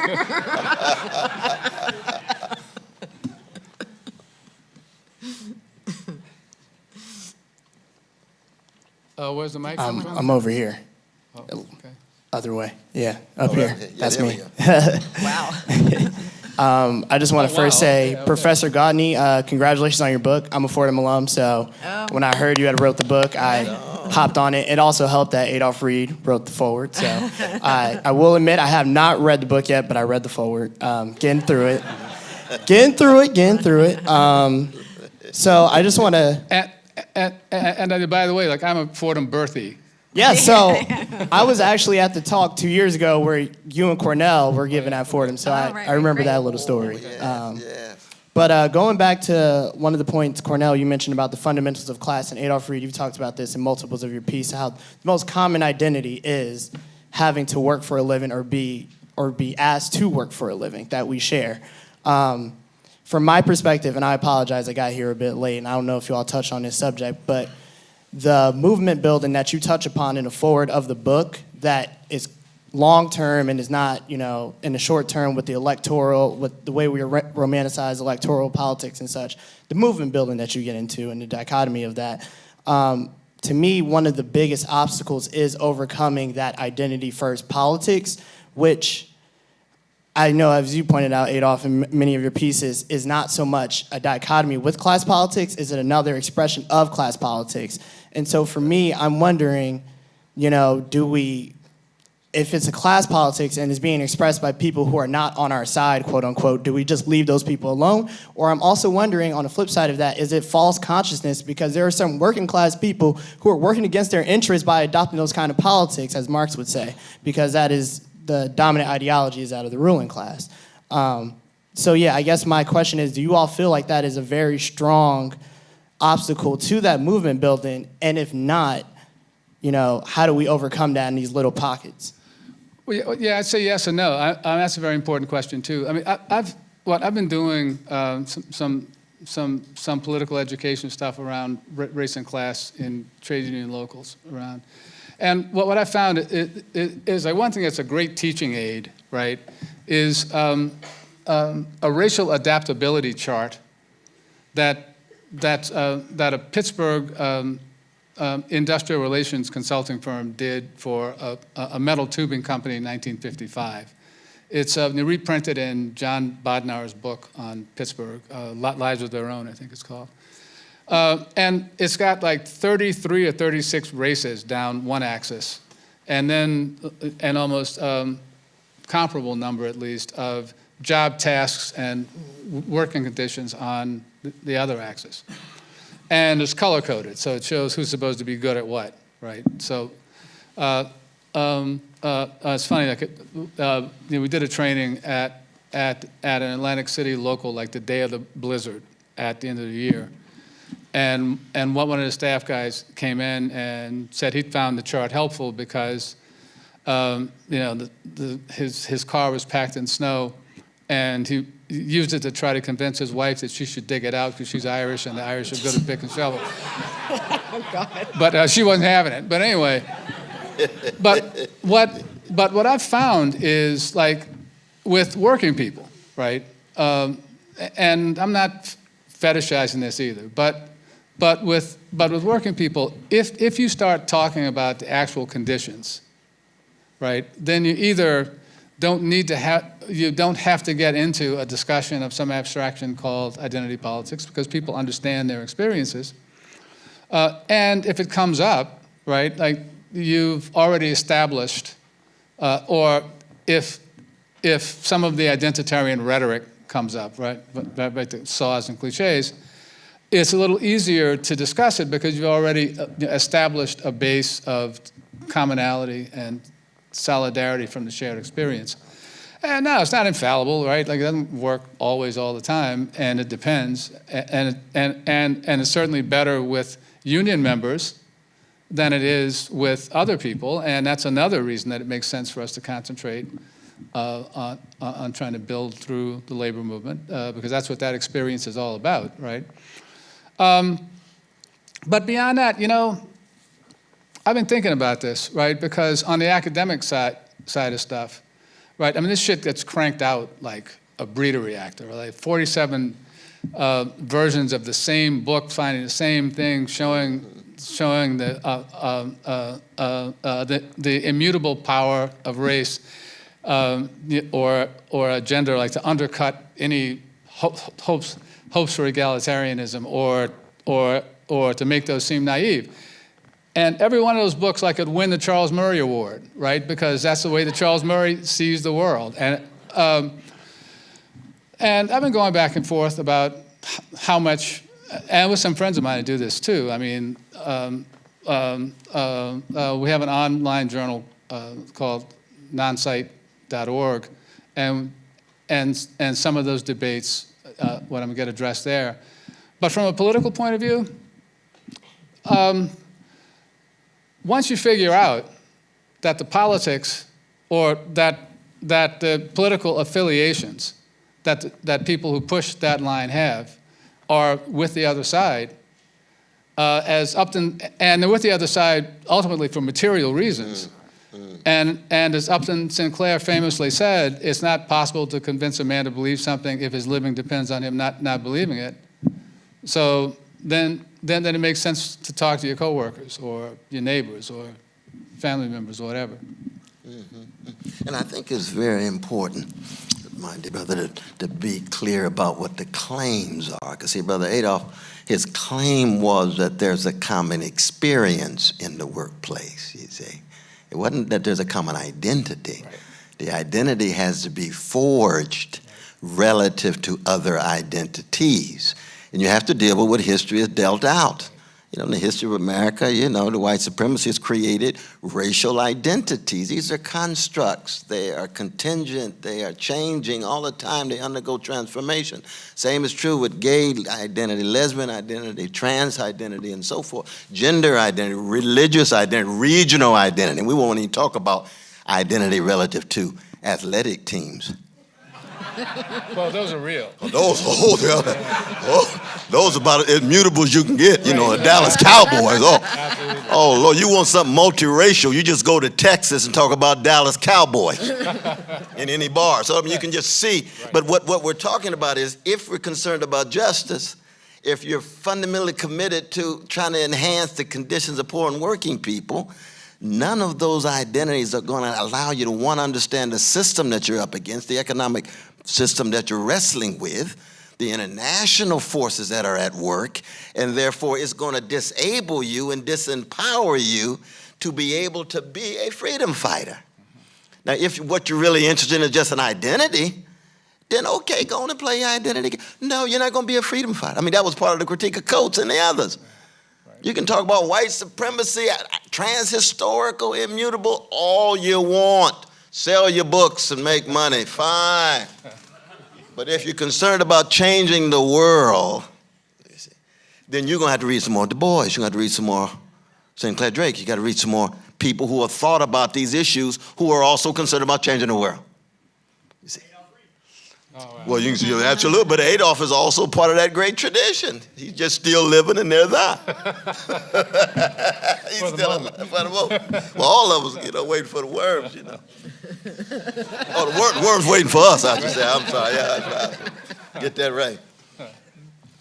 But you see my point, though, brother? Yeah, I got it. Absolutely. Absolutely. Because those identities are not insignificant. No, not at all. People got different kinds of ways in which they negotiate and navigate through the world. But if you're going to be a justice promoter, a freedom fighter, somebody concerned about folk catching hell in the rest of the earth, then you're going to have some analytical tools and some political weapons that are much more effective and constitute, most importantly, this is the bottom line, a threat to the powers that be. If all you generating is crocodile tears that are sentimental, that are never translate into significant action or threat to the power that be, that's already a sign that you're on the wrong track. You see what I mean? Absolutely. Hey, there's a hand over there. I don't know who's controlling the microphone. I don't know either. Two over there, Sorry. one over there. Hi. Oh, okay. So I have a question relevant to the fact that you guys are close to the senator, and so during the 2016 campaign, he very often would talk about how that if he was elected, he wouldn't be able to bring about this political revolution he was talking about on his own, that he wouldn't be able to pass things like Medicare for all on his own. And that the way you deal with that is you bring out millions of people into the streets, you bring them to Washington to pressure legislators. But as we all know, the power in a capitalist democracy is in the workplace. And so it was odd, we're in a situation where so much of the movement of the left is coming from the top down, from people like Bernie, and not from the bottom up through a labor movement. And so I guess because you guys are close to the senator, I was wondering if there's inklings of him moving towards restarting and building on the labor movement and using that as part of his leverage for bringing about his policies, possibly if he's running for 2020. I don't know if he's running. But to give the most concrete answer, last week he held a rally. No, it was at the beginning of this week. He held a rally and introduced a piece of legislation that would do many things, but that was basically aimed at dealing with what's happening with the Janus case and reversing this trend toward turning every state in the union into a right-to-work state. And he stood with union workers when he was introducing that. So on the legislative front, sure. And on the legislative front, doing all kinds of things, as I mentioned. I don't know of any other politician who does the kind of solidarity work with workers that he does. I mean, he was with the JetBlue workers a couple of weeks ago. It's the teachers, right? Constantly making statements in support of teachers, meeting with them, so, I mean, it's it is kind of linked to what Adolph said, is that one person can only do so much, right? And yet he has this ability to publicize something, the most popular politician in the country, right? Everything he does is a media event. And so every picket line that he stands on amplifies that message by, enormously. But, aside from those other things, I mean, I think some of the organization that he spawned, as I mentioned before, Revolution, has been trying to do some grassroots work on that front. But this is I don't know what the Supreme Court's going to decide, but I'm not hopeful I think that this assault on the labor movement and on working people is very serious and probably not something that he is going to be able to hold off in any kind of significant way.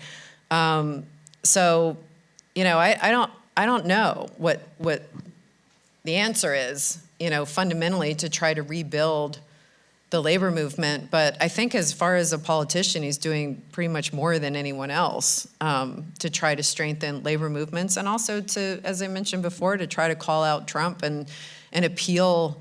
He did this actually in the kind of the months after the campaign. He did these kind of Bernie and Trump land events. I don't know if you remember that they were really good and really effective. And he met with people. I wrote about one of them in the book in Kenosha, Wisconsin, because that was the one that really stuck in my mind. And most of the people in that room were people it was at a UAW local, and there were people who were working class people.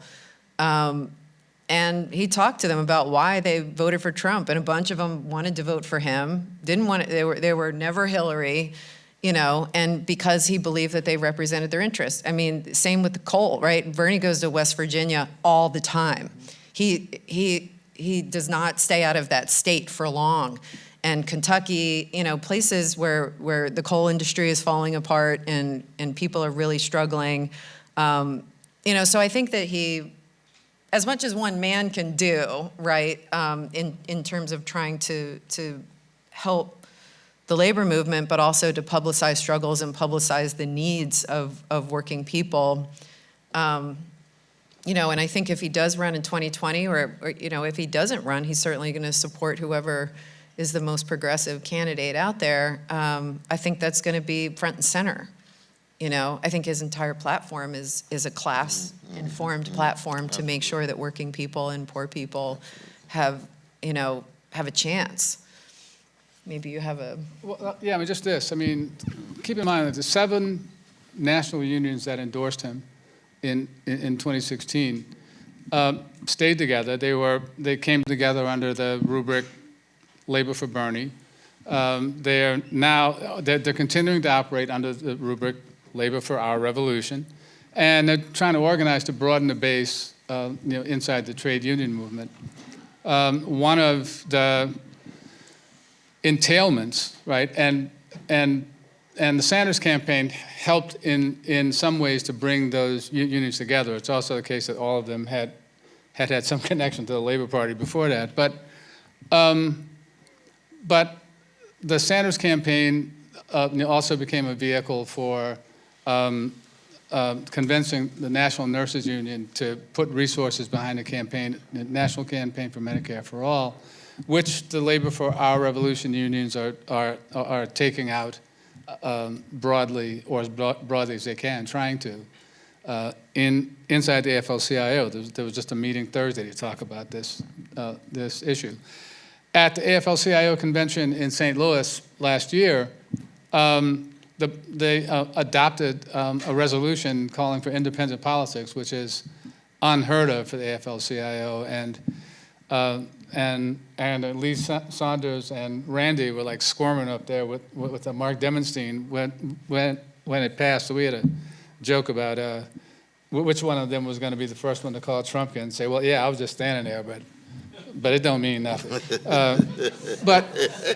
But I mean, this is stuff that the Sanders campaign has helped to condense and to try to build on. You briefly mentioned high school, and as a high schooler myself, I know that a lot of the kids my age are really attracted to movements centered around identity.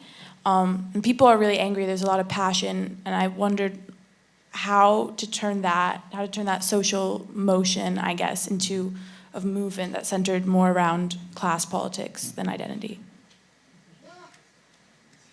That's a wonderful question. But also, my dear sister, the ecological movement is having, I think, some significant. Would you agree with me in that regard in terms of concern about environment, human identity versus what corporate power has done to our planet and so forth and so on? But see, political, spiritual, moral awakening proceeds through various stages and moments. And our society bombards young people with market categories that are very much identity categories. So when they experience their first political awakening, it is oftentimes what we understand traditionally as identity politics: white, black, gender, male, female, so forth and so on. Well, you know, there's some injustices, there's some realities that have to be contended with those. But you can't remain there, you see. As you know, as a high school student, right? Education is about what? The formation of attention, the cultivation of a soul. It's about the maturation of a self. All three of them. You want to undergo maturation.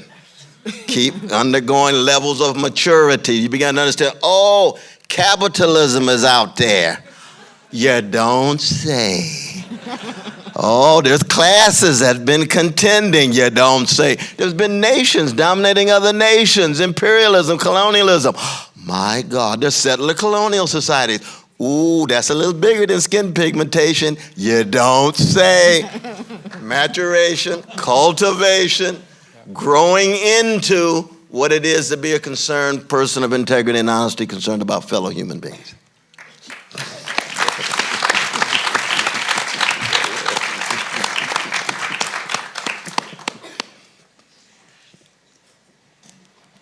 I have nothing to add to that. No, me either. Should we run out the clock? No, I guess we haven't. Oh. So, obviously, the agenda you talked about is enormously appealing. I'm also concerned about. Shall we hear your voice? Oh, okay. I thought it was.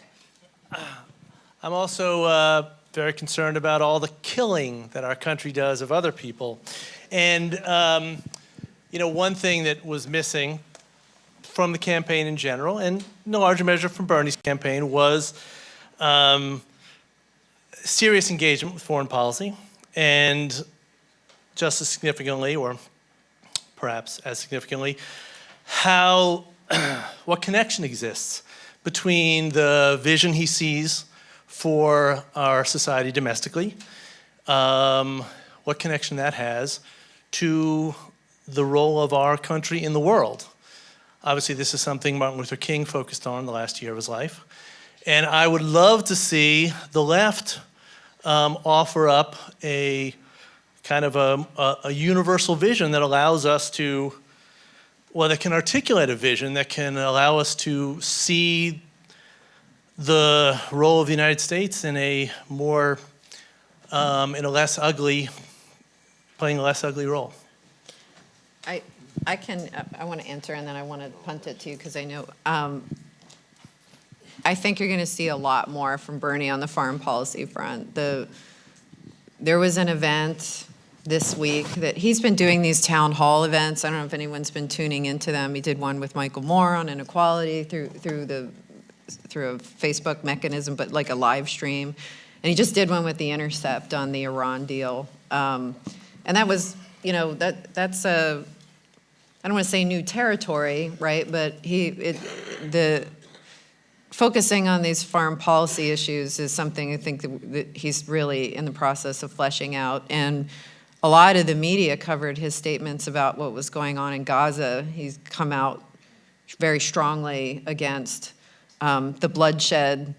I can say that I do think that that the framework that his foreign policy agenda is going to take is going to be very anchored in class. You know, what is it to apply a class politics to understanding the way international relations, right, and specifically, right, the sort of imperial domination of the United States and some other countries. So I really think that's going to be a basis on which that foreign policy is formulated. But we've definitely seen some of these, real moments. He's also really interested in global poverty as a kind of framework for understanding international relations, and has made some statements about that and done some traveling around that. But I think Dr. West could speak to, you know, during the campaign specifically, and very much during the platform experience, there were amendments that we fought for to put into the platform, and he was on the drafting committee, so it was a very small group of people actually came up with the document, and a larger number of us were there to ratify it with amendments. But Israel-Palestine was absolutely, and there's great videos actually of you at the drafting committee meetings fighting, to have the, the words occupation included in the platform and a recognition of what was going on. We had amendments on Iran. None of these things made it in, of course, the Democratic Party platform, but they were all, and also nuclear, non-proliferation, these kind of issues through that experience. So there was this kind of, within the context of laying out the platform for the party, these foreign policy moments. But they were losing battles. I mean. Absolutely. But what you say is very important. It's a matter of raising voices, putting pressure on issues of empire, and all the variety of issues subsumed under that category of empire. The 53 cents that goes to the military-industrial complex out of every dollar, so you're already dealing with just 47 cents for the rest of the budget. And then the war profiteering that's tied to the weapons sold, then the connection with corporate powers that are concerned about their profits in various parts of the world and protected in that way. That was partly what that TPP was all about too, you see. So that, and you can imagine in Latin America and Asia and Middle East and so forth and so on. Now that's very difficult for a candidate to highlight in a sustained way in a debate in which a corporate media has hardly any attention and focus on such issues. Now, I'm still critical of Bernie, but you can imagine that in the debates and when one is giving speeches, it's very difficult to weave that in such a way that people can see the direct connection between domestic and foreign, direct connection between what's going on at home and the militaristic and imperial policies that the United States historically has been a part of, beginning with the stealing of the land that we're on right now with indigenous peoples. Now, he took a strong stand with indigenous folk, which was very important. Yeah. But again, when you think of Bernie Sanders, you got to think of him relative to other politicians. You know what I mean? That's a low bar. I mean, it really is. I mean, it's like Sam Cooke versus the choir in Delaware. I mean, you got a special figure who's trying to bring this together. And again, I don't want to fetishize him. He's a human being. He's not a god. He's not a deity.